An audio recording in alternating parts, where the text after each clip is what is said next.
পারস্য উপসাগরে মোতায়েনরত মার্কিন সেনাদের মানসিক অবস্থা, অনির্দিষ্টকালের পদায়ন এবং ইরান যুদ্ধ নিয়ে মার্কিন সশস্ত্র বাহিনীর অভ্যন্তরীণ ক্ষোভ ও হতাশা প্রকাশ্যে রূপ নিতে শুরু করেছে।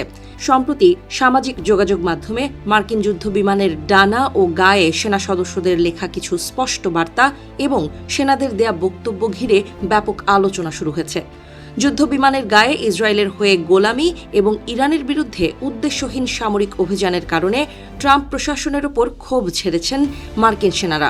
ইরানের বিরুদ্ধে যুদ্ধে অংশ নেওয়া খোদ মার্কিন সেনাদের এমন ক্ষোভের কারণে এই যুদ্ধের যৌক্তিকতা নিয়ে আবারও প্রশ্নের মুখে পড়েছে ট্রাম্প প্রশাসন। মূলত যুক্তরাষ্ট্রভিত্তিক একটি গবেষণা প্রতিষ্ঠান কোয়েন্সি ইনস্টিটিউট ফর রেসপন্সিবল স্টেটক্রাফটের সহ প্রতিষ্ঠাতা ডক্টর ত্রিতা পার্সির প্রকাশ করা একটি ছবি ঘিরে ইরান যুদ্ধ ও মার্কিন সামরিক সিদ্ধান্ত নিয়ে তীব্র বিতর্ক দেখা দেয়। পারস্য উপসাগরে মোতায়েন থাকা একটি মার্কিন যুদ্ধ বিমানের ডানায় জমে থাকা ধুলোর ওপর বিভিন্ন বার্তা লিখে তাদের ক্ষোভ প্রকাশ করেছেন ক্ষুব্ধ সেনা সদস্যরা। ছবিগুলো যুদ্ধক্ষেত্র থেকে সরাসরি পেয়েছেন জানিয়ে পার্সি জানান, যুদ্ধ বিমানের ডানায় সেনা সদস্যরা লিখে রেখেছেন, লক্ষ্মী ছেলের মতো চলো এবং ইসরায়েল যা বলে তাই করো। এছাড়া আরও লেখা ছিল, অপারেশন অ্যাপস্টাইন ফ্রি এবং শান্তি চুক্তি নম্বর ৬৪ আসছে, এই সবকিছুই পবিত্র ভূমির জন্য। পার্সির মতে এগুলোর মাধ্যমে ইরান যুদ্ধ নিয়ে ট্রাম্প প্রশাসনের বিরুদ্ধে সেনা সদস্যদের মনোভাব ফুটে উঠেছে। দখলদার ইসরায়েলের স্ক্রিপ্ট অনুযায়ী ট্রাম্প প্রশাসন যুদ্ধ দীর্ঘায়িত করায় সব ভয় ডর পাশ কাটিয়ে সমালোচনা শুরু করেছেন মার্কিন সেনারা। মূলত দীর্ঘ সময় ধরে অনাকাঙ্ক্ষিত ও অনিশ্চিত পরিবেশে মোতায়েন থাকার ফলে গভীর হতাশা ও ক্ষোভ থেকেই মার্কিন সেনারা যুদ্ধ বিমানের গায়ে এসব লিখেছেন বলে মনে করা হচ্ছে।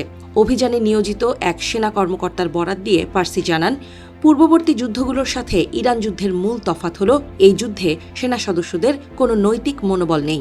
মিডিয়া ও রাজনীতিবিদেরা এই সামরিক অভিযানের গভীরতা বুঝতে ভুল করছেন। অনির্দিষ্টকালের জন্য প্রতিকূল অঞ্চলে মোতায়েন থাকা সেনাদের ক্ষেত্রে কোনো প্রেরণা না থাকাটা মানসিকতায় আকাশ পাতাল তফাৎ তৈরি করে। বিশেষজ্ঞদের মতে, যে যুদ্ধের পেছনে সেনাদের নৈতিক সমর্থন থাকে না, সেখানে জয় বলতে বোঝায় কেবল সেই অন্যায্য যুদ্ধ দ্রুত শেষ করা। এছাড়া এর বাইরে এমন যুদ্ধে জয়ের আর কোনো অর্থ নেই বলে মনে করছেন তারা। এদিকে মার্কিন সেনাদের মানসিক ক্ষোভের পাশাপাশি যুদ্ধক্ষেত্রে তাদের জীবনযাত্রার মান নিয়েও ওয়াশিংটনে তোলপাড় চলছে। পারস্য উপসাগরে থাকা মার্কিন বিমানবাহী রণতরী ইউএসএস আব্রাহাম লিঙ্কনের ভেতরের চরম অব্যবস্থাপনা, অস্বাস্থ্যকর পরিবেশ ও নিম্নমানের আবাসন সুবিধা নিয়ে সেনা সদস্যদের মধ্যে অসন্তোষ তীব্র হয়েছে।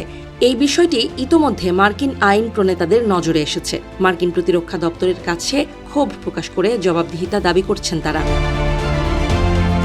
বিশেষজ্ঞরা বলছেন, ইরানের বিরুদ্ধে উদ্দেশ্যহীন সামরিক অভিযান, অনির্দিষ্টকালের পদায়ন, ইসরায়েলের নীতি অনুসরণ নিয়ে ক্ষোভ এবং যুদ্ধজাহাজের নিম্নমানের জীবনযাত্রা মার্কিন সেনাদের মনোবল মারাত্মকভাবে ভেঙে দিয়েছে। সেনা সদস্যদের এই বিরূপ প্রতিক্রিয়া কেবল তাদের ব্যক্তিগত মানসিকতার বহিঃপ্রকাশ নয়, বরং তা পুরো ইরান যুদ্ধ অভিযানের যৌক্তিকতা, নীতি ও সামরিক সিদ্ধান্তকে আন্তর্জাতিকভাবে চরম প্রশ্নবিদ্ধ করে তুলেছে।